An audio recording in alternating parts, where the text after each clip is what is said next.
Hi guys, welcome to my nightmare. I'm doing the if I lost all of my makeup challenge, what are the first 10 products I would buy? And I'm doing this as a complete full face with the idea of, okay, pretend I lost my makeup bag and I'm either traveling or I can't buy makeup for the next couple weeks, whatever it might be, what would kind of get me by? And this was a struggle. I spent maybe an hour trying to figure out these items, trying to see like, that was like, do I want to sacrifice this to have multiple options of this? It was kind of a challenge. I encourage you to leave me down below the 10 products that you would choose for your full face, and very excited that this video is in collaboration with Stephanie Marie. I'm not sure who of you suggested her to me, but she had done a similar kind of mystery foundation review type series on her channel, which I will be bringing back to my channel, and she's fabulous. She's a mother of 2, she works full-time, super consistent, great videos, and I don't just collaborate with anybody. She's someone who I truly think is absolutely fabulous, and you will absolutely love her as well. Really, really great content, great reviews, super chill, very friendly, not over the top or anything like that, and she also does a lot of great anti-aging stuff, which I get a lot of questions about that, but I'm kind of more in the preventative stages, and those are some of her best videos. So be sure to go check out not only her channel, but she is also doing this video as well, so you'll be able to get an idea of what is really important to her too. But let's get started. I'm gonna start with complexion products, and I'm gonna link down below my most recent travel makeup bag along with products I can't stop using, because this doesn't necessarily mean it's my favorite in a product category, but it may be the most versatile, it may be the most, just for whatever reason, it's kind of like, okay, this is what I would buy because it would get me by, if that makes sense. So I'll link to those videos down below, but the foundation I chose is the Bare Minerals Bare Pro. Raved about this all of last year, and the reason that I picked this is because it's incredibly long wearing, and it's something that I can easily build. So I can go in with a really light layer for a more light coverage, or I can build it up to something more full, and it doesn't take a lot of different primers, setting sprays, or anything like that to make it work. This just lasts incredibly long all day, so that way I don't need to add a primer or a setting spray in here. It's a beautiful, beautiful foundation. I have talked it to death, but I do have a full review, which I will link to down below. So on to concealer, it was a little bit tricky for me to kind of figure out where I wanted to take this, what route did I want to go, but ultimately I ended up at Shape Tape.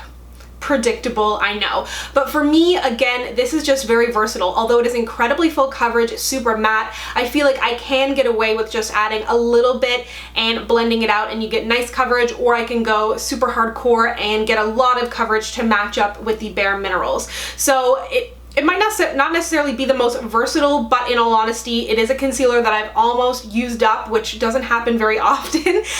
Close runners up for me would be the Urban Decay Naked Skin. I've absolutely been loving that, or the NARS Creamy Concealer, but for me, this is definitely, again, the most long wearing, so I don't need to reach for extra products to make it work. I ran into more problems when trying to pick this bunch. I can't tell you how many times I've counted to 10 in the past, like, hour. I'm like, 1, 2, 3, 4, 5, 6, 7, 8, 9, okay, do I want to do this? Subbing things in. Like, there's been such a process to picking these items, but ultimately I ended up going with the MAC Studio Fix powder. I was thinking about doing a translucent loose powder so that I could use it all over my face and under my eyes, but when I was thinking about it, if I want this to get me through a couple weeks, I'm not always going to want to wear a liquid foundation, so I find this really good not only for setting a liquid foundation with a light coverage or building up coverage of a liquid foundation, but I like it as a foundation on its own. So something like the Bare Minerals Bare Pro is not something I'm going to want to wear every day, so this just gives me another variety for complexion products. So that means I had to kind of reach for something else to set my eyes, because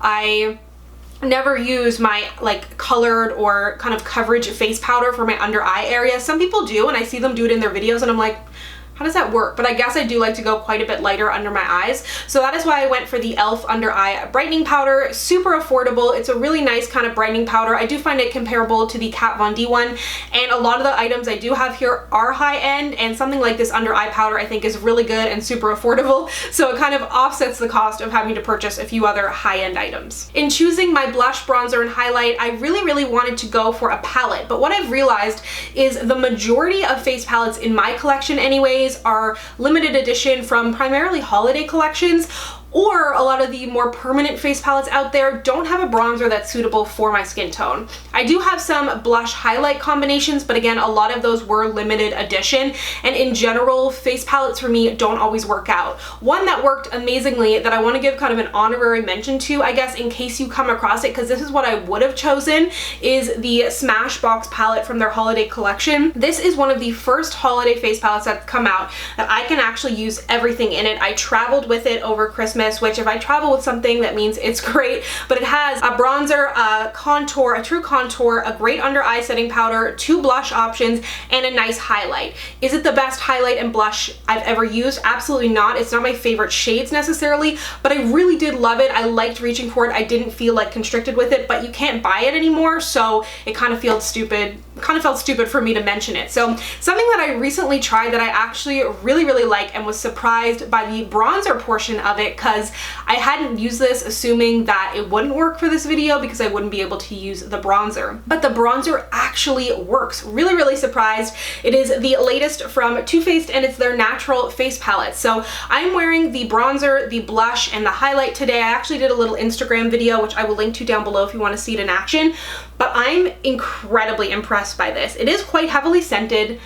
I don't know what they're labeling the scent as on this. It feels like, it kind of smells like artificial vanilla, like that you'd put in cupcakes or cookies, whatever, baking in general. But I'm wearing the bronzer, I'm wearing both blushes, and then wearing the highlight in satin sheets. The highlight especially, to me, is just absolutely gorgeous, because I find a lot of highlights in face palettes are kind of the least exciting part. The blushes and bronzers are generally better. So for me, I don't feel like I'm sacrificing anything for bronzer, blush, or highlight in here, which I think is really exciting. So if you had eyed this and you're around my skin tone and you were kind of assuming the bronzer wouldn't work, I think bronzers are like the most deceptive of products, because there's a lot of products that I haven't reached for because I assume the bronzer won't work for me, even on swatching it on my hand.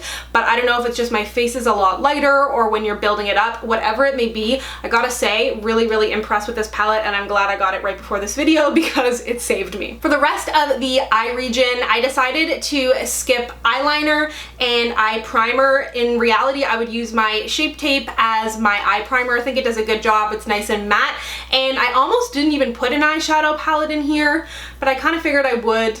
I don't know. I was a little bit confused. I was like, I'd almost rather have like another lip product or an actual bronzer or an actual contour, like my Kevyn Aucoin contour powder. Love that. And I actually have repurchased that because I broke it. I'm giving you so many other side options. Like, I'm completely cheating. But anyways, this is the Anastasia Soft Glam palette. I was kind of in between this and the Modern Renaissance. And I was also thinking I could probably, in reality, I might actually just use the face palette as eyeshadows for a couple of days, depending on, like, there's so many scenarios here. But I do love this palette, and I think it's so incredibly versatile. And the reason that I chose this over the Modern Renaissance is because it gives me great warm matte shades, but it also gives me really fun, bold, metallic shimmer shades, which I didn't get out of the Modern Renaissance. That is one of my favorite palettes of all time, but the shimmers to me are lacking in there. So in reality, if I am going to include an eyeshadow palette in here, I want it to have some impact, because I could just put highlighter on my lids and get a nice shimmery shade, run the bronzer through my crease, and that would be satisfactory to me. But if I am going to include an eyeshadow palette in here, I want to be able to have that variety and have that impact. So I did a 3 looks 1 palette tutorial on this if you want to see it in action. I think it's a really great palette. There are some repeat shades in there, which I know a lot of people weren't into, but to me, I don't like reaching for separate palettes. And if you were kind of scared of the more bold reddish orangey shades in the Modern Renaissance, this is a great one to reach for, and I just think it's really versatile. I decided to completely forgo a brow pencil, brow powder, brow pomade, because I just wanted 2 lip products, and I was like, you know what? Something's gotta go. So I decided to go with the Benefit 24-Hour Brow Setter. I mean, you could easily go with something that has a little bit of color in it and kind of, you know, jazz up a little brow there with a colored brow gel, but for me, this just has the best hold, and I really truly love the effect it gives on my bare brows as well. I'm only wearing like a little bit of brow pencil today, and everything that's on my face will be listed down below. I did a few like Instagram tutorials filming before this, so any of those that are live will be linked down below.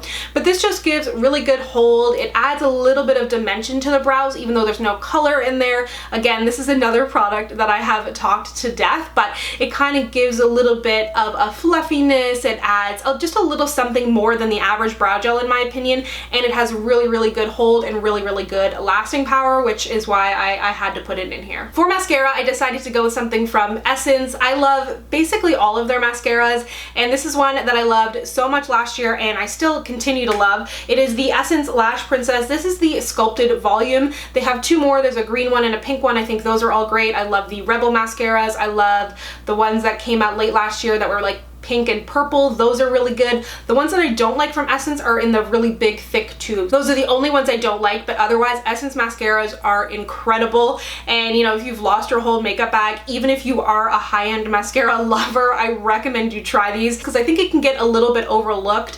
I know when I saw it at Shoppers Drug Mart years ago, I was like, what is this brand and why is it so cheap? But definitely give these mascaras a chance. I mean, I probably don't need to tell you that. I've told you that many times before, but this is definitely one that I would pick up. So lips was definitely the hardest. I initially had only included the Fenty Gloss Bomb because I just think it's so beautiful. It's definitely something that I'd wear on no makeup days, and then I think it's also something that I could easily wear with a more dramatic eye look if I was to reach for the soft glam. So I absolutely love this. It has a little bit of color, a little bit of shimmer, and even though I don't really like shimmer in lip glosses, somehow this just kind of works. So definitely love this. For lip product, I don't know. I'm still not totally convinced of my pick. I still don't completely feel satisfied. Like, if you're a makeup lover, like, this is kind of a light form of torture to make you pick. It's the same way when someone like asks me what my favorite brand is. I'm like, I don't know. Don't make me choose. I love excess. I just love excess.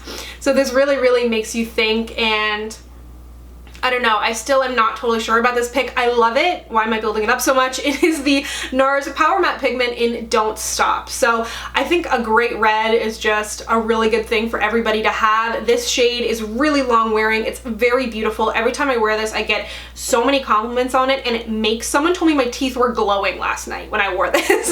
And it's somebody I've known for a while, and they were like, I don't remember your teeth, like, I remember your teeth being white, but I don't remember them glowing like this. And I was like, get yourself a cool toned red lipstick, and this is such a good one. So I feel like even if I didn't want to wear eyeshadow, but I wanted to wear a bunch, I wanted to have a bit more of an impactful look, whatever it may be, this is just a really great shade. But there's a ton of like nude lipsticks I would have picked, or I was kind of thinking, do I go with like a MAC Rebel? And you know, that is a very versatile lipstick because you can kind of make it look pink, you can kind of make it look purple. It's like, do I just get a lip liner?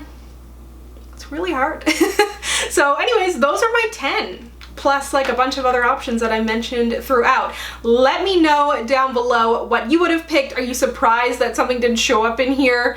You probably are. I'm probably gonna get questions, and it's, again, if there's something in here that I raved about all the time and it didn't show up here, it's not because I don't like it, it's just I also didn't want to repeat myself from a few videos I've done recently, so these are also favorites because I've done a lot of like things I absolutely love, and I feel like I'm getting a little repetitive in some of the products that I'm mentioning. But yeah, that's everything. Be sure to go check out Stephanie Marie's channel. Tell her that I sent you over there. She is absolutely fabulous and you're gonna love her. If you'd like to connect with me, you can find me on Instagram, Twitter, and Facebook at SamanthaJaneYT, and I'll see you guys next time. Bye!